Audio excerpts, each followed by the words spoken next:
Shalom SLCC Family yang saya kasihi. Bertemu lagi di program Sapa Senja bersama dengan saya Hiram Adiguna. Sore hari ini saya berharap semua jemaat ada dalam kondisi yang baik, kondisi yang sehat, dipelihara dan diberkati oleh Tuhan. Amin. Sore hari ini saya rindu untuk membagikan satu kebenaran firman Tuhan mengenai introspeksi diri. Ya, firman Tuhan di dalam Matius 7 ayat 3, demikian firman Tuhan. Mengapakah engkau melihat selumbar di mata saudaramu, sedangkan balok di dalam matamu tidak engkau ketahui? Ya, mengapa kita adalah orang-orang yang pandai untuk melihat keburukan orang yang sangat kecil, tetapi ada sesuatu hal yang besar mengenai diri kita sendiri, kita tidak melihat itu. Nah, saya rindu sore hari ini kita sama-sama belajar, dan saya sudah mempelajari firman Tuhan ini dan saya sudah melakukannya. Ketika ada hal yang terjadi dalam kehidupan saya membiasakan diri untuk mengintrospeksi diri saya sendiri. Ya, balok itu sesuatu yang besar, tetapi balok itu terdiri dari selumbar-selumbar gitu ya, dari serbuk-serbuk kayu yang terbentuk menjadi begitu besar, demikian besar. Nah, saya memahami bahwa kegagalan kita untuk mengintrospeksi diri itu dimulai dari hal-hal kecil yang kita terus-menerus abaikan, sehingga kita gagal untuk melihat kekurangan diri kita sendiri. Kita gagal untuk melihat kelemahan diri kita sendiri. Bahkan kita gagal untuk melihat dosa diri kita sendiri. Nah, ini adalah sesuatu yang berbahaya ketika kita cenderung untuk menyalahkan orang lain.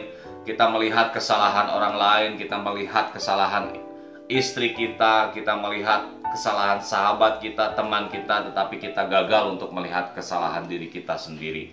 Dengan seperti itu, maka kita tidak akan menjadi orang yang lebih baik. Kita akan terus-menerus gagal mengintrospeksi diri kita sendiri sampai mata kita terhalang, dikatakan firman Tuhan, terhalang oleh balok gitu ya. Balok berbicara mengenai kegagalan untuk melihat dan mengintrospeksi diri kita sendiri. Ya, ada dua kejadian dalam hidup saya yang saya tidak pernah bisa lupa. Yang pertama, saya jatuh dari motor ya. Nah, ini tangan saya yang kanan ya, bisa diperhatikan. Ini bisa ditekan seperti ini ya. Nah, ini bukan sulap ya. Kalau yang ini tidak bisa. Nah, silakan dicoba semuanya ya. Yang ini tidak bisa, kalau yang ini bisa ya. Strukturnya pun sudah berbeda ya. Yang ini lurus, kalau yang ini agak turun ke sini ya. Nah, ini adalah kejadian waktu saya jatuh dari motor ya. Waktu saya jatuh dari motor, saat itu saya disenggol oleh mobil pick up berwarna biru dan saya jatuh tersungkur sebelah kanan. Maka saya menahan badan saya dan motor dengan tangan kanan. Nah, ini butuh recovery kurang lebih 2 tahun ya. 2 tahun masih terasa sakitnya, kadang terasa ngilu, tapi puji Tuhan bisa sembuh. Satu hal yang saya ingat dan impresi kuat ketika saya jatuh adalah saya terlalu banyak mengeluh ya. Betul, itu kuat sekali dalam suara hati saya ya, berbicara ya. Saya imani juga itu Roh Kudus menjelaskan, menegur saya bahwa saya terlalu banyak mengeluh. Dan sejak saat itu ketika kejadian buruk terjadi, saya mulai mengintrospeksi diri saya sendiri. Apakah benar, dan tidak perlu saya berlama-lama untuk menjawab, dan saya tidak mau membenarkan diri saya sendiri. Saya berkata, ya benar, saya terlalu banyak mengeluh. Dan saat itu saya mohon ampun sama Tuhan. Saya berdoa, Tuhan, jadikan saya pribadi yang senantiasa bersyukur. Saya bisa mengeluh bahkan dengan hal yang paling kecil sekalipun. Dan saya tahu itu adalah hal yang salah. Itu adalah dosa di mata Tuhan. Maka Tuhan mungkin saat itu menegur saya, mendidik saya. Rasanya sakit, rasanya gak enak, tapi saya tidak mau mempersalahkan orang lain. Saya tidak mau mempersalahkan supir pick up itu. Bisa saja saya bilang, wah, supir itu yang menabrak saya dan menyebabkan tangan saya menjadi, ini uratnya sobek ya di sini. Ya, bisa saja saya melakukan hal itu, tapi saya mau mengintrospeksi diri saya.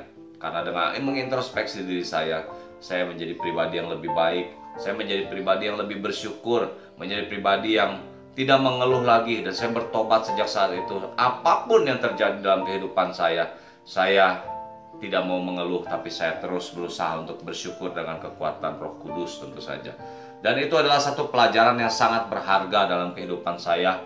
Ya, ketika saya belajar untuk mengintrospeksi diri, maka saya merasakan bahwa hidup saya menjadi lebih baik gitu ya, lebih berkenan di mata Tuhan, dan itu sesuatu yang saya syukuri. Kemudian satu lagi kejadian yang saya sulit untuk saya lupakan adalah kesombongan saya. Ya, saya pandai bermain badminton, meskipun lebih banyak yang lebih jago dari saya, tapi saya lumayan bisa ya, lumayan pandai bermain badminton.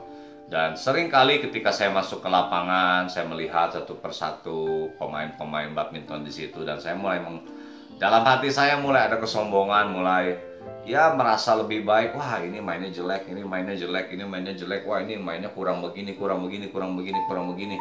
Ya, harusnya begini, harusnya begini, harusnya begini. Ketika main pun, kalau saya melawan orang yang lebih skillnya di bawah saya, kadang saya suka menertawakan, kadang suka ya seperti itulah ya. Dan bukan hanya di badminton, di tenis meja pun seperti itu. Saya pernah main tenis meja di gereja saya sebelum di SLCC. Itu saya lawan beberapa orang dan mereka semua kalah satu persatu ya. Saya semakin sombong dalam hati saya. Apa yang terjadi setelah itu? Saya seringkali mengalami yang namanya cedera ankle ya, di pergelangan kaki saya, ankle. Dan itu bengkaknya sampai besar banget ya, kadang bisa sampai ke telapak ininya ya, telapak jarinya. Nah, ketika saya mengalami hal buruk seperti itu, saya ankle itu bisa sampai 1 minggu, 2 minggu ya. Kadang-kadang juga bisa lama, tergantung parahnya. Apa yang saya lakukan? Saya mulai introspeksi diri dan saya merasa, oh ya, saya terlalu sombong. Saya sering merasa saya terlalu sombong di lapangan. Saya suka kadang suka ngejek orang gitu ya. Suka mempermainkan orang ya, tertawa yang berlebihan, cekikikan dan lain sebagainya. Sejak saat itu saya memutuskan, Tuhan, saya tidak mau sombong lagi. Setiap detik dalam hidup saya, jadikan saya pribadi yang rendah hati. Dan itu menjadi pelajaran yang berharga dalam hidup saya ketika saya mengintrospeksi diri saya. Ada hal yang buruk terjadi, cedera, tubuh saya merasa sakit, saya mengintrospeksi diri saya sendiri. Ya, karena kesombongan adalah awal dari kehancuran.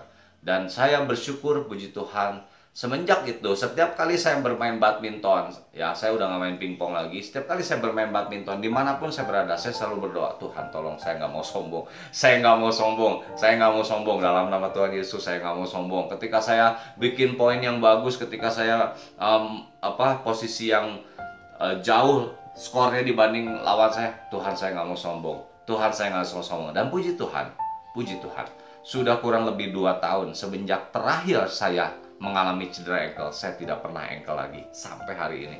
Itu yang saya rasakan, betapa luar biasa introspeksi diri itu ketika kita lakukan dalam kehidupan kita. Kita tidak mempersalahkan orang lain, tetapi kita bertobat atas kesalahan yang mungkin kita lakukan. Demikian yang saya bisa bagikan. Semoga kita menjadi pribadi-pribadi yang senantiasa mengintrospeksi diri, supaya kita menjadi pribadi yang terus berkenan kepada Tuhan. Tuhan Yesus memberkati.